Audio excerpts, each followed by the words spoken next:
हम हैं इटवा विधानसभा क्षेत्र के सिंगारजोत गांव में, जहां पे ये नदी जो है ये गांव की तरफ आ गई थी और नदी की दिशा को मोड़ने के लिए ये नदी जो आप देख रहे हैं यहाँ पर काफी काम किया गया है। कुछ गांव के लोग हैं यहाँ पर जिनसे हम बात करते हैं। क्या नाम है भैया आपका? वेचन। वेचन, क्या करते हैं? मजदूरी। तो ये बताइए, बोल्डर जो लगाया गया है इससे क्या फायदा हुआ, मतलब इससे कुछ फायदा दिख रहा है आपको? फायदा बहुत है। जैसे नदी कटान ले रहा और नदी खो जात, गाँव पकड़ ले, गांव में आ जाता नदी। हाँ बाहर आ जाए। बंधा बनाओ, बंधे से कोई फायदा नहीं था अभी। बंधा बहुत फायदा है। बंधे से फायदा था, बंधा भी काट के वो अंदर जा सकता था। वो अंदर हो जाता है। अच्छा, बंधा काट दिया था।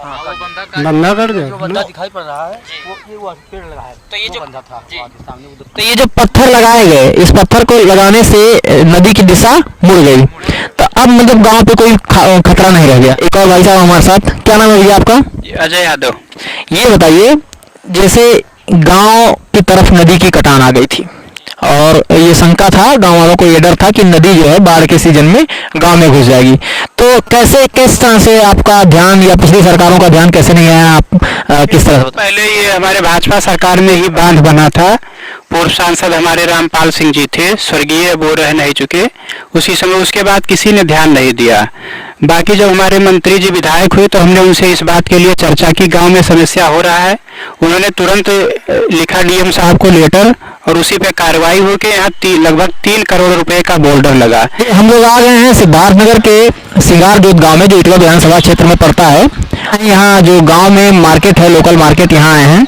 यहाँ ये कुछ लोग बैठे हैं, इन लोगों से बात करते हैं। चाचा जी, क्या नाम है आपका? राम प्रकाश मौर्य। अच्छा, क्या करते हैं चाचा जी? बिजनेस करते हैं। अच्छा, बिजनेस करते हैं। ये बताइए, इसी गांव में रहते हैं आप? जी। इस गांव में लोगों ने बताया कि पहले नदी जो है वो गांव में आ रही थी कट के, तो फिर कैसे उसका क्या किया गया और इस समय की स्थिति क्या है? नदी के किनारे बोल्डर मंत्री जी ने लगाया, नदी और दूर चली गई। कितना फायदा हुआ इससे? बहुत फायदा हुआ। जैसे जैसे कि जमीन एक किसान का कट रहा था वो बच गया, और जिसका बंधे में गया उनका मुआवजा मिला। बाढ़ के समय मंत्री जी के द्वारा बंटवाया गया राशन। इस समय बाढ़ के प्रभावित क्षेत्रों में मंत्री जी का वो पैसा बढ़ रहा है जो मुआवजा वाला है। तो बढ़िया काम है मंत्री जी का। क्या लगता है आपको आने वाले विधानसभा चुनाव में किसका पलड़ा भारी होगा? मंत्री जी जीतेंगे। चलिए आइए, एक और चाचा जी हैं, इनसे बात करते हैं। क्या नाम है चाचा जी आपका? सत्यवान पांडे। अच्छा, सत्यवान पांडे। सत्यवान पांडे, क्या करते हैं चाचा जी? इसी मंदिर के हम महंत हैं। चलिए मंदिर के महंत जी हैं। आइए बात करते हैं। ये बताइए चाचा जी, ये जो बोल्डर का काम हुआ, बोल्डर पिचिंग का काम, बाढ़ का खतरा टल गया गांव के लोगों का, कुछ लोगों की जमीनें भी बाहर निकल आई। इसके अलावा और ऐसे कोई काम जो आप बता सकें जिसके आधार पर आप वोट करेंगे आने वाली विधानसभा चुनाव में? वैसे तो गांव का विकास बहुत ही किए मंत्री जी ने। अभी तो बताए हैं कि पत्थर लगाए, बुलडोजर लगवाए, मुआवजा बंटवाए, पैसा दिलवाए। सबसे बड़ी चीज़ है कि हमारे यहाँ कई विधायक हुए, भाजपा के भी हुए और समाजवादी के भी हुए, बसपा के हुए, लेकिन इस डुमरियागंज क्षेत्र में कभी भी कोई मुख्यमंत्री को पैदल नहीं ला पाया। और हमारे मंत्री जी, मुख्यमंत्री जी को यहाँ ला करके बाढ़ का जो है सब ब्यौरा दिखाए, इसलिए हम लोग और खुश और प्रभावित हैं। तो आने वाले चुनाव में आप किस आधार पर वोट करेंगे? जैसे कि देखिए, एक यहाँ द्वार बनवाने जा रहे हैं, मंदिर के लिए गेट बनवाने जा रहे हैं। उसके बाद जो है क्या नाम है, बुलडोजर लगाए, ये भी विकास है। मुआवजा दिलवाए, ये भी विकास है। मतलब जो भी काम किए ये विकास ही का काम किए, व्यक्तिगत कोई काम उन्होंने नहीं किया। जब क्या नाम है आपका? जय किशन पांडे। जी, किशन पांडे। अच्छा, तो ये बताइए, क्या करते हैं आप? हम बिजनेस करते हैं। बिजनेस करते हैं। कुछ विकास के काम जिस पर आप वोट देंगे आने वाली विधानसभा चुनाव में? बहुत विकास हुआ है। विकास तो बहुत हुआ। जैसे अभी अंकल जी बताए हमारे। ये आपका? जी, चलाल विश्वकर्मा। जी, क्या करते हैं? वैसे मैं कृषि का कार्य करता हूँ। चलिए, कृषि का कार्य करते हैं, खेती किसानी का कार्य करते हैं। एक बात बताइए, एक आप किसान हैं और एक वो किसान है जो आंदोलन में इस समय मुख्य चेहरा बने हुए हैं। क्या अंतर पाते हैं आप अपने में और उन किसानों में? जैसे तो पहले मैं कहना चाहूँगा कि वो किसान है नहीं, वो केवल ठेकेदार हैं। किसान को इतना फुर्सत नहीं है कि वो अपना काम छोड़ करके और वो जाए कहीं बैठ करके धरना दे। आपसे मैं कहना चाहूँगा कि अगर साल भर या 6 महीना किसान कहीं धरना देगा तो उसके परिवार रोड पे आ जाएंगे, भूखे मर जाएंगे। तो किसान नहीं है, वो एक ठेकेदार है जो अपना ठेके का एजेंडा चलाता है।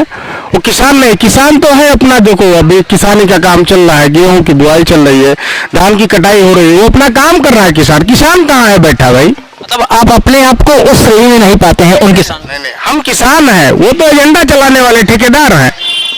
आने वाले विधानसभा चुनाव में किस पार्टी का बड़ा भारी देखते हैं आप अपने विश्लेषण के आधार पर?